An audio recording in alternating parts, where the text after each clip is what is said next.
hello students, welcome back. So now let us discuss about the characteristic of photoelectric effect. 4 point है, simple सा point है. आप चारों point याद रखो, 2 मार्क के लिए क्वेश्चन बन सकता है. मैंने अलग से इसके ऊपर पॉइंट्स बनाए. जितना भी हमने डिस्क्रिप्शन पढ़ा उसके ऊपर हमने कैरेक्टरिस्टिक पढ़ा है. तो now we are going to study characteristics of photo electric effect. सबसे पहला वाला minimum frequency is required for photoelectric emission. Photoelectric emission के लिए एक मिनिमम फ्रीक्वेंसी रिक्वायर्ड है. उस मिनिमम फ्रीक्वेंसी को हमने नाम दिया है threshold frequency. What we call it as threshold frequency.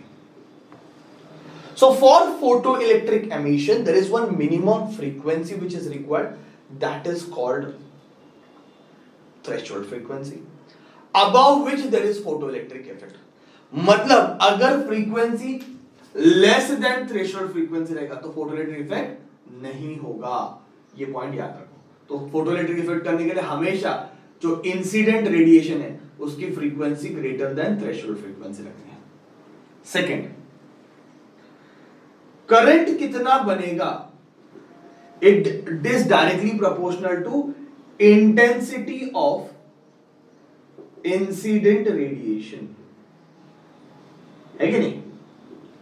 जितनी ज्यादा इंटेंसिटी होगी उतना ज्यादा पैकेट्स आएंगे. जितना ज्यादा पैकेट्स आएंगे उतने ज्यादा कोलिजन होंगे. जितने ज्यादा कोलिजन होंगे उतने ज्यादा इलेक्ट्रॉन्स बाहर आएंगे, उतना करंट बनेगा. तो करंट इंटेंसिटी पे डिपेंड करता है and it is independent of frequency. यही सब ग्राफ पे पढ़ा हमने, जो भी पढ़ा हमने 4 पॉइंट में डाल दिया भाई. सबसे पहले तो मिनिमम फ्रीक्वेंसी चाहिए, above which there is a photoelectric effect. उसके कम अगर फ्रीक्वेंसी रहेगा तो फोटोइलेक्ट्रिक इफेक्ट नहीं होगा. ये पहला पॉइंट दिमाग में डाल दो.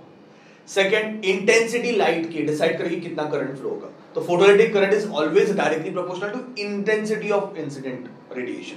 इट इज इंडिपेंडेंट, डिपेंड नहीं करता, इंडिपेंडेंट ऑफ फ्रीक्वेंसी. फ्रीक्वेंसी पे डिपेंड नहीं करता. Third, maximum kinetic energy of photo electrons, it depends upon frequency. Yes और नो? कितने एनर्जी से बाहर आएंगे, कितने इलेक्ट्रॉन्स बाहर आएंगे वो इंटेंसिटी पे डिपेंड करता है. कितने एनर्जी से बाहर आएंगे वो फ्रीक्वेंसी पे डिपेंड करता है. तो maximum kinetic energy of photo electrons it depends upon frequency about threshold frequency. मतलब थ्रेशोल्ड फ्रीक्वेंसी के ऊपर फ्रीक्वेंसी पे डिपेंड करता है और वो इंडिपेंडेंट ऑफ इंटेंसिटी. समझा? यही सब पॉइंट्स हमने डिस्कस किए. और 14 point, it is instantaneous process. Okay, it is instantaneous process. ये रीजन की वजह से उसके काफी एप्लीकेशन है. जब आप फोटो सेल पढ़ोगे, इंस्टेंटेनियस प्रोसेस है. लाइट गई, इलेक्ट्रॉन बाहर आ गया. टाइम लैग नहीं रहता, बीच में कोई टाइम नहीं. थर्मियोनिक एमिशन आपने देखा, हीट करते हैं तो टाइम लगता है. इधर ऐसा नहीं है, इधर लाइट गया, इलेक्ट्रॉन बाहर आ गया फटाक से. तो it is an instantaneous process, there is no time lag. तो ये 4 पॉइंट अपन लिख सकते हैं. कैरेक्टरिस्टिक ऑफ फोटोइलेक्ट्रिक इफेक्ट में 2 मार्क का क्वेश्चन पूछ सकते हैं. मिनिमम फ्रीक्वेंसी चाहिए, above which there is a threshold, above which there is a photoelectric effect. उस फ्रीक्वेंसी को हमने नाम दिया थ्रेशोल्ड फ्रीक्वेंसी.